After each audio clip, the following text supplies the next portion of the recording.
Olá pessoal, estamos aqui de novo no vídeo 8 de Carona com Jarbas. Lá atrás, gente, é o nosso vídeo número 7, que a gente fala sobre as impressoras F170 e a F570. Foi um vídeo super legal também. E hoje a gente vai falar o seguinte: como você pode manter a sua impressora funcionando por muito mais tempo e sem ter nenhuma falha de impressão. Ou seja, falha você até vai ter, né? Mas você vai ter a solução e que não vai danificar a impressora. Você vai conseguir manter a impressora por muito mais tempo funcionando bem, né? E o Jarbas está cheio de perguntas de novo aí. Vamos aprender mais um pouquinho? Vamos lá. Vamos lá. Professor, vejo que devido aos problemas de impressão, as impressoras precisam sempre de reparos e geram perda de material. As pessoas dizem que é normal. É normal isso acontecer? Não, isso não é normal. As impressorinhas da linha L da Epson, elas são muito boas mesmo. Se elas estiverem usando uma tinta de qualidade, né, elas vão trabalhar por muito tempo. O que acontece é que muita gente judia delas, né? Acha que tem que sair dando limpeza, desligar todo dia. Sim. E passar coisa que não deve, ver vídeos que ensinam coisas que são completamente erradas, e aí eles acabam com muito medo fazendo a coisa completamente errada, entendeu? Então o medo nesse caso faz você procurar opiniões de pessoas que de repente sabem muito pouco, e elas vão te dizer: faz isso, faz aquilo, eu fiz isso, eu fiz aquilo, e acaba que você vai ter prejuízo porque você está desesperado, porque você precisa que ela funcione. Então, se você já usa uma tinta errada, começou errado, né? Aí você tá com entupimentos, aí você vai lá e usa de outra maneira, faz coisas erradas, aí isso acaba danificando mais ainda o seu equipamento. Então, é uma bola de neve. Você tem que primeiro pensar a instrução inicial, né? Olha, você usa dessa maneira, você faz e inicia como se fosse uma tinta corante original.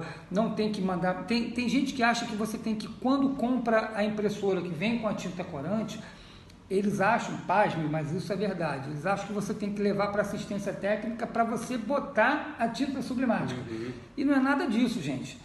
Você começa exatamente como você começaria com a tinta corante original. Tem outro parêntese também que a gente tem que colocar, que tem muita gente que testa as impressoras, né, com a tinta corante original e espera chegar uma tinta sublimática que ela comprou e vai depois colocar. Então isso também já é um erro, já é uma coisa que você não deve fazer. Guarde aquela tinta corante, depois você vai usar na hora de você vender a impressora, ou então você pode até vender, caso não precise do bico, né? O bico nas L novas, L3150, 3110, você vai precisar de pelo menos um bico original. Não tem jeito, vai precisar, porque aquele bico é a única forma que você tem de abastecimento de uma outra tinta que não tem aquele bico, que aquele bico é muito difícil de você achar no mercado. Sobre aquela questão de troca de tintas, ainda sobrou uma pergunta que eu me lembrei. Misturar tinta na troca pode ser feito? Ou, de repente, usar a tela quase se esgotar seria o correto? Qual que é o melhor? Sempre me perguntam isso. Quando eu vou vender uma tinta para o cliente trocar, ele fala: o que eu faço? Esgoto a tinta toda? Uhum. E aí depois coloco a sua tinta, ou posso misturar, ou tenho que mandar para assistência? Nenhuma, nem duas, nem três opções estão corretas, né? Você tem que fazer o seguinte: primeira coisa que você tem que pensar sempre na sua cabeça: nunca imprimir abaixo do nível mínimo. Então, esgotar a tinta é muito errado. Então, o que você tem que fazer? Você tem que pedir um vídeo para saber como é que você faz a troca. A gente tem um vídeo que está numa L120 e eu mando um outro vídeo que não é meu, de uma outra empresa, que ele faz a retirada de uma L3150 ou de uma 4150, uma coisa assim. ele faz a retirada até o 4º minuto, ele faz tudo certinho, como deve retirar a tinta, e a gente fala que como colocar, abastecer é usando o bico original. Então você tira a tinta pelas mangueiras, numa 3150, 3110, e numa L120, L1300, você tem acesso ao reservatório. Você só precisa botar uma cânulazinha ali e uma seringa e você retirar a tinta. Só mexe no reservatório. O resto é tudo software, tá? Não mexa na cabeça, não precisa mexer no damper, deixa ele quietinho lá, deixa a cabeça quietinha lá, que isso é a coisa certa para fazer. Isso, gente, não fui eu que inventei, não, né? Os coreanos, que eu importo a tinta deles, eles sempre disseram para mim, olha, essa é a forma mais correta, o software existe para isso, não tem que mexer onde não deve, não tem que usar o que não deve. Então, faz dessa maneira que vai tudo funcionar perfeitamente. Muito bem. Em um grupo, eu vi uma pessoa dizendo que leva para uma assistência técnica. Sim, e usa a tinta que o dono daquela assistência lá, daquela loja fabrica. Isso aí tem procedência? Não, é verdade? Gente, olha só. Para fabricar uma tinta sublimática, você precisa de muito dinheiro, muito conhecimento. Se alguém diz, o cara da assistência técnica diz para você, olha, a minha tinta eu fabrico, é maravilhosa, é isso e aquilo. Bom, ele vai estar enrolando você. Ele deve comprar de alguém, né? Ele não quer dizer de quem é que ele compra. Ele invasa em frascos de 100 ml, e é por isso que eu não vendo a minha tinta com litro, tá? O máximo que eu vendo é de 500 ml. Então eu tenho controle de quem revende a minha tinta. Isso é primordial para que você mantenha uma qualidade extrema, para que você saiba quem é que está supostamente fazendo alguma coisa errada, dizer, olha, eles estão falsificando a minha tinta. Eu vou atrás, se alguém falsificar, que eu acho bem fora de propósito, né? Porque eu não deixo também, eu vendo em 100 ml, o cara, se ele abrir lá, tirar o lacrezinho, né? Se ele abrir aqui, já era, perdeu o lacre. Ele tem que ter a mesma tampinha, se ele colocar água, qualquer coisa, está errado. Mas a gente tem como ver. Então, fabricar tinta sublimática não é para qualquer um. Vou dar um exemplo. O próprio fabricante do equipamento, né, que também fabrica tinta sublimática há pouco tempo, né, pouco tempo que eu digo são 8 anos mais ou menos, ele não chegou nem próximo da qualidade dos antigos fabricantes, né, que estão aí há muito mais de 30 anos, inclusive desenvolveram a tinta sublimática. Eu digo isso sempre para todo mundo. Quem desenvolveu a tinta sublimática foi procurado porque tem expertise para isso. Se os americanos que inventaram a sublimação digital, né, que a ideia foi deles, se eles pegassem aquele malão de dinheiro que eles levaram lá na Itália, se eles fossem na China ou se viessem até o Brasil, provavelmente nós ainda não teríamos a tinta sublimática digital, porque foi muito difícil fabricar. O início foi muito difícil, tanto que as primeiras tintas sublimáticas, né, não eram tão boas quanto são hoje. Então, os que desenvolveram, né, os que mantiveram essa tecnologia, que é blindada, gente, é blindada mesmo, tanto de equipamentos, matéria-prima, os processos, tudo é muito blindado, é muito bem feito, né, e poucas pessoas conseguiram fazer isso, entendeu? Poucas empresas conseguiram fazer isso com excelência, tá? Então não é só ter dinheiro. Imagina então o cara que é dono de uma assistência técnica ter esse gabarito todo, essa grana toda, fazer o que um fabricante de equipamento com muito dinheiro não fez. Realmente, né? É corretíssimo. Muito bem. Soube que você fez um relatório como se fosse um histórico da impressora para detectar os problemas que podem estar acontecendo. Qual seria a necessidade? Então, Jarbas, pensando nisso, é o seguinte, a gente vê muita gente muito aflita nos grupos. E o que eles fazem? Eles fazem uma coisa que para mim é muito errado, porque a própria pergunta que você faz, ela tem que ser muito bem feita. senão você não consegue dar uma resposta, você não consegue ajudar essa pessoa. Então, o que eu fiz? Eu fiz um relatório dizendo assim, primeiro, qual o modelo da impressora? Qual a tinta inicial você colocou? Há quanto tempo você usa essa tinta? Como é que você fez quando teve o problema? Saiu dando quantas limpezas? Então é um relatório até grande, né? Mas que eu passo para as pessoas para que elas preencham, elas devolvam para mim. Inclusive a gente vai fazer até um outro relatório agora, como é que é mesmo que a gente vai fazer no Google, um formulário do Google Drive, para que vocês possam colocar isso, guardar isso também, né, para que a gente possa ajudar com maior eficiência, né, com maior eficácia, né? Eu sabendo exatamente como você chegou nesse problema, fica mais fácil de dizer, olha, faz isso, faz aquilo, olha, o teu problema provavelmente é esse, entendeu? Então, cada um tem o seu próprio problema individual, né? E sabendo o que esse equipamento já passou, né, com o tempo de vida útil dele, né, tudo isso fica muito mais fácil de detectar, entendeu? Por isso que a gente fez. Mas aí vem uma pergunta que tem a ver também. Por que então não leva logo para uma assistência técnica?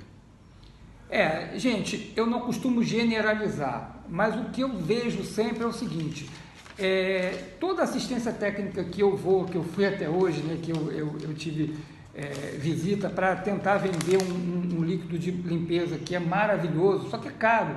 Eles dizem, eu vou pagar R$200 por um líquidozinho de limpeza, se na prateleira do supermercado está o Veja azul lá, né, em oferta por R$3, quer dizer, aí eu falo, gente, mas olha só, esse líquido, esse Veja, ele é para lavar o seu banheiro, como é que você vai usar ele numa cabeça de impressão? Aí o cara, mas funcionou até hoje. Eu falei, então vamos lá, olha só, se você tivesse uma cabeça de impressão que custasse R$70 mil, né? R$70 mil, uma cabeça de impressão, né? Você ia deixar o cara usar uma química de lavar banheiro nessa cabeça de impressão? De jeito nenhum. Ninguém, claro em sã consciência, com uma cabeça de 70 mil, 40 mil, 15 mil, ia deixar que ele usasse isso. Então, gente, se isso é realidade para uma cabeça cara, né, é realidade também para uma cabeça que custa R$1.000, não é? Não tem uma diferença, né, entre os componentes dessa cabeça, eles são muito frágeis, então você não pode usar uma química dessas, que eles usam demais, né? E tem mais, ainda eles usam, eles mexem onde os coreanos disseram para mim que não se deve mexer, não se tira a cabeça de impressão, de jeito nenhum, não se injeta coisa com força nela, de jeito nenhum. O líquido de limpeza, ele tem que passar como se fosse a própria tinta, ele tem um poder de desobstrução, mas ele é inofensivo. Então ele tem que passar também sem nenhuma pressão. Suave para a impressora. Suavemente, para ele tirar aquilo, senão ele vai detonar esse componente que é muito frágil. Entendeu? Então, por isso que eu digo, né, não generalizo. Tem gente boa que compra a química certa e que também não faz loucura, né? Muitas vezes a gente vê o equipamento ir com um problema e voltar com 10, ou nem voltar, né? Então, por isso que eu digo, eu dou esse alerta para as pessoas, só isso. Tá certo. Sobre isso, alguns vídeos que andam aí pela internet usam álcool isopropílico e depois usam uma solução para retirar o álcool. Como eles chegaram a essa conclusão? Eu acho bem louco, né? Se você passa algo que vai ser ofensivo demais, né? Então você vai ofender, depois você vai mandar um paliativo para limpar aquele dano, ou reparar aquele dano que você fez, né? Por que então ele não usa exatamente o líquido que é inofensivo, mas que tem um poder de desobstrução muito bom? Então você usa algo que você mesmo diz, olha, eu tenho que usar isso outro porque o álcool, ele resseca demais. Se ele resseca demais, gente, o dano já está lá, não tem como tirar, Então não tem mágica nisso. A química ela é certa para isso. Tem que ter um poder de desobstrução muito bom, mas tem que ser inofensivo. Por isso que os químicos ganham prêmio disso, prêmio daquilo, por isso que eles ganham tanto dinheiro. Porque os caras são muito bons e eles estão lá o dia inteiro para bolar uma química cada vez melhor. É assim na tinta, é assim no líquido de limpeza, é assim tudo, né? Para que tudo funcione sem dano e por muito mais tempo, entendeu? Eu queria afirmar mais ainda, porque já muitas pessoas têm essa dúvida, já foi falado sobre isso, mas vamos afirmar novamente. As cabeças de impressão podem ou devem ser retiradas para matar o assunto? Nem podem nem devem ser retiradas, né? Tem gente que retira, né? Eu acho que é uma insanidade, mas cada um faz o que quer com o seu equipamento. Você dizer que você tem que lavar as mangueiras, dizer que você tem que lavar o dumper, não precisa lavar nada. Você precisa fazer a coisa correr ali como se fosse um rio, limpando, né? Então, você gasta um pouco mais, botando mais o líquido de limpeza no reservatório e fazendo ele passar, do que você tirar tudo, limpar e tal. E tem gente que usa água. A água, ela tem mineral, né? Por isso, essa água, a água que a gente... eu uso água destilada, né? A melhor dela seria a água de autoclave, que ela é destilada e desmineralizada, né? Mas mesmo assim o líquido de limpeza sempre é melhor até do que a água. Mas em último caso, usar essa água de autoclave, né? Que chama água destilada e desmineralizada.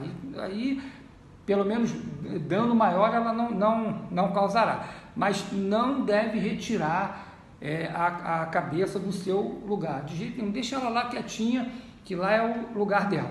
Mas a injeção de líquido pode causar algum dano no equipamento, então? Então, se você injetar, ela tem, eu já vi vídeos que o pessoal pega aquele biquinho e injeta e retira, né? Dependendo da sucção que você faça, né?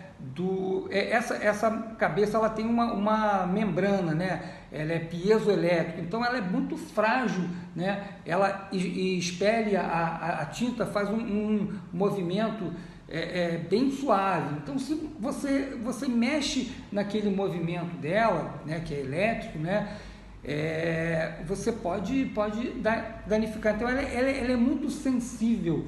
Então, se você der uma puxada, uma empurrada maior, você pode danificar. Isso, gente, também não sou eu que digo, não, tá? São pessoas que entendem bastante de cabeça de impressão, porque fazem a tinta para as cabeças.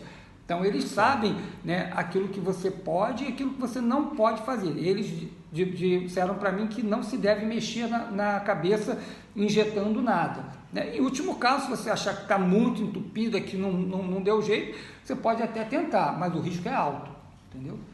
Ok, por fim, uma opção que surgiu, ultrassom. Funciona para desobstrução? Então, gente, teve uma onda disso aí, né, que as pessoas falavam muito isso. Então, eu tenho equipamentos que custam caro, né? E as cabeças custam 15 mil reais. Eu já pensei até, tive uma que deu problema. Problema que eu digo é problema de muito uso, né?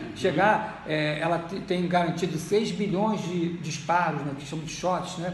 Chegou a 25 ou 30 bilhões, né? Passou um pouquinho. Passou bastante, mas a gente ainda acha, ainda pode ter mais vida, né? Prolongar, e você tirar essa cabeça e mandar para quem usa o ultrassom. Bom, eu nunca soube, e eu estou no mercado há muitos anos, né? Desde o início, nunca soube de nenhuma que tivesse ido ruim para o ultrassom e ter voltado boa, né? Se alguém que está vendo esse vídeo, né, tem esse feedback aí, que passe para mim, ó, eu tenho cabeças paradas lá que eu ia jogar fora de 15 mil reais.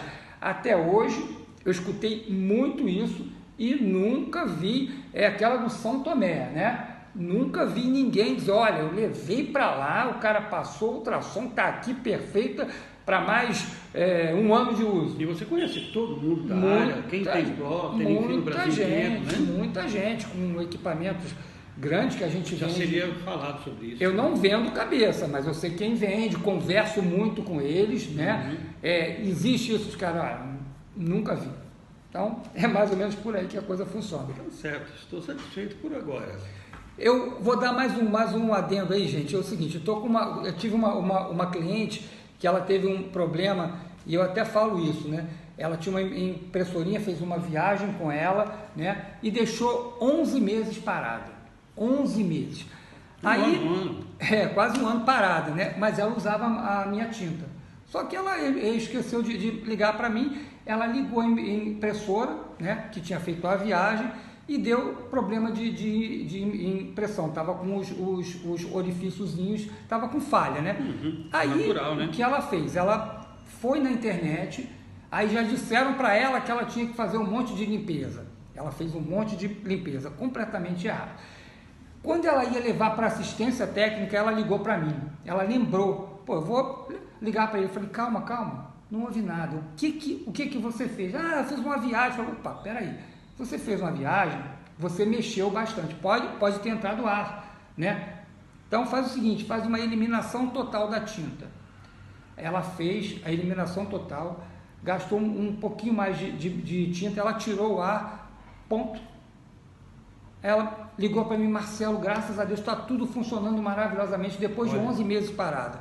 Então, gente, é o que eu digo, né? Se você fizer a coisa errada, né, a volta, né, pode não ter caminho de volta. É lixo mesmo. Exatamente. Você faz tudo que as pessoas falam, dá 10 limpezas, faz isso, faz aquilo. Então, até esse meu relatório, ele pergunta também se a cabeça já raspou no papel, entendeu? São coisas que se o cliente que respondeu disser certas coisas, eu digo, olha, é muito provável que o dano seja maior do que apenas uma obstrução, né? Porque se você tirar rolete e o papel em canoa, ele fica batendo, aí pode ser que você tenha um dano físico, né? Então é uma coisa pior, mas caso não tenha, tá tudo certo. Mas dá para fazer um diagnóstico, né? Perfeito. Muito obrigado, até o próximo vídeo. Grande abraço.